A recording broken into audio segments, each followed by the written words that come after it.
Let's shift gears and speak to the newly installed UKZN Chancellor, that's Dr. Reuel Khoza, who actually presided over this year's first graduation ceremony on Wednesday.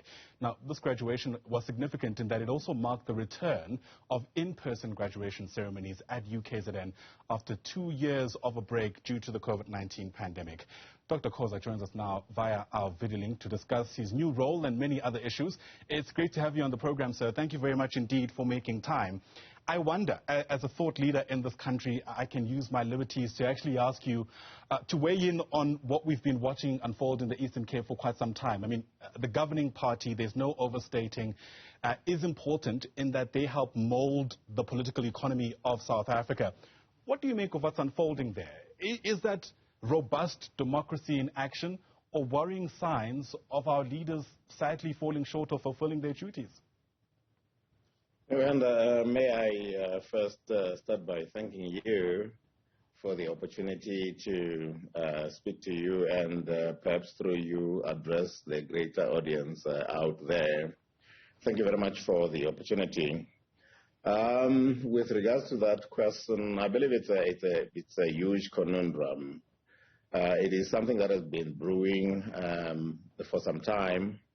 And these are manifestations of underlying currents that don't bode well for our democracy.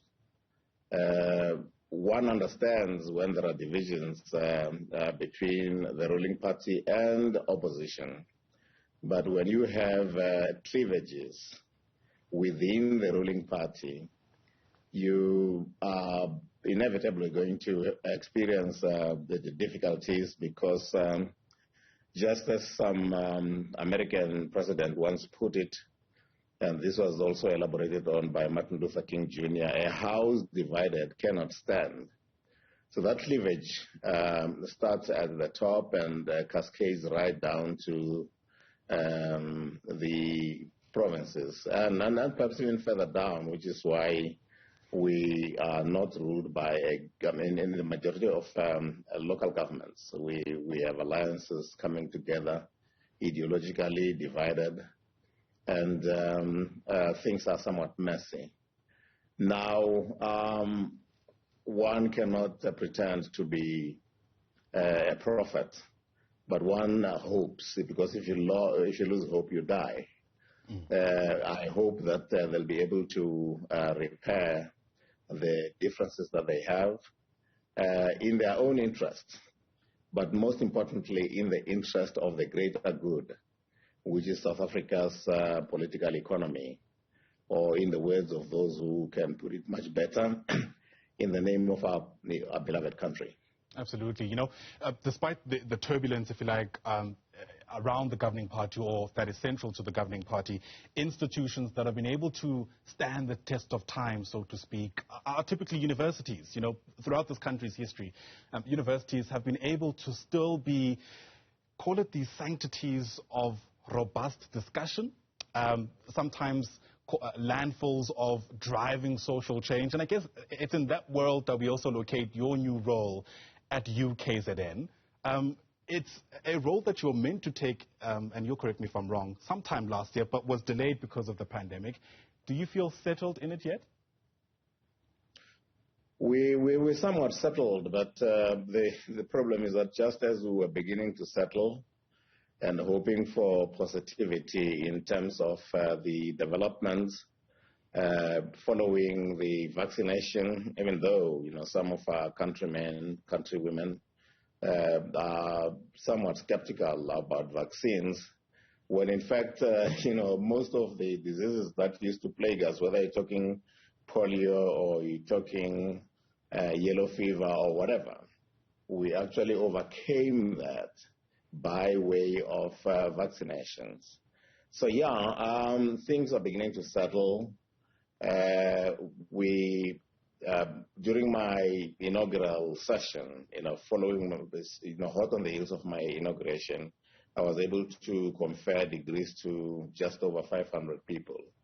The university is quite big, and by the time we finish with this year's graduations, we shall have kept no less than 8,700 plus. it's a graduation. It's a culmination. It's like a mountaintop experience for most of us. For those of us who have actually graduated, we know that that's a culmination. That's symbolic. In certain respects, a lot more symbolic than most other symbolisms. Graduation actually says you've done it.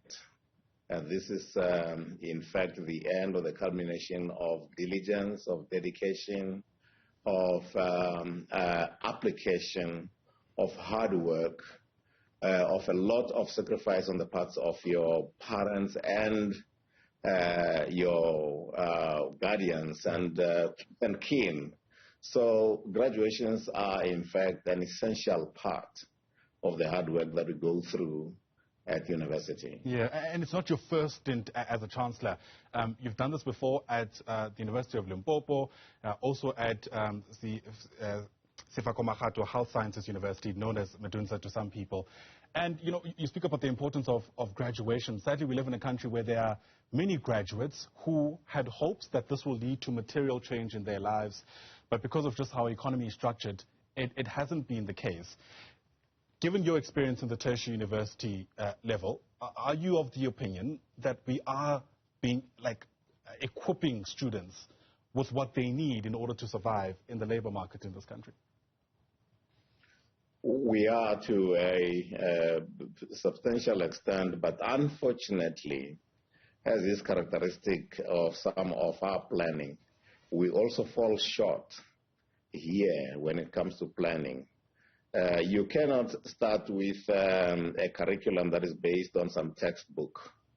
If you mean to be practical, if you mean to be pragmatic, you will start with the end in mind.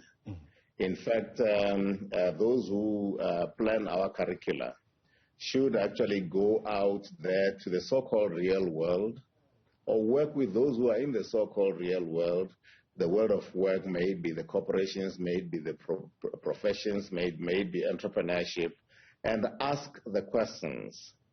What kinds of graduates do you think would meet the requirements of the 21st century? And work backwards towards designing the curricula. But this is not the case currently. Some people sit back and imagine what the world of work might be like. In fact, those are the better ones. The worst ones are those who have compiled notes in the 20th century. And all they do is take up whatever curricula they had, brush them up, and hope to God that if this is psychology, this is what we're going to teach. If this is, engineering, maybe electrical engineering, we hope this will work. They don't actually link it up with the requirements of the so-called world of work or the real world. What you're speaking about also brings us to sharp focus conversations from about 2015, 2016, when there were discussions about the decolonial agenda in universities so as to better align what's in the textbook with the reality specifically on the southern tip of Africa here in this country. I wonder if you've been able to track that discussion and whether or not you reckon enough has been done to, I guess, reconfigure how we view syllabi in universities and their relevance, so to speak. Well, with my abiding interest in academia, my abiding interest in education, I could not but track the debate as it was unfolding. But one of the things that we have as our major limitations as a nation is that all too often we reinvent the wheel, and we take it that is the invention of the wheel. The issue grappling with decolonizing of the African mind dates back quite a while. If you look at the black consciousness, for instance, which is something that took root when we were at university with those that actually cared to think about that both here and in the US, the idea was to actually liberate the African mind and let the African mind grapple with issues as opposed to the African mind just regurgitating textbook material. There's nothing more liberated than a freed mind that can think on its own, grapple with the issues as they come, but equipped as a trained mind. Now, those kinds of issues we've been grappling with, the problem is that it comes in waves. There are those who, when they get to institutions of higher learning, such as tertiary institutions, they don't build on that which was developed and debated before. So, yeah, the challenge of having a decolonized mind, decolonizing education, in fact, decolonizing everything, decolonizing even the world of work as in corporate South Africa. That is what we're grappling with when we talk about fighting racism, when we're talking about the black upward mobility. The monster, the evil is pervasive, and it calls for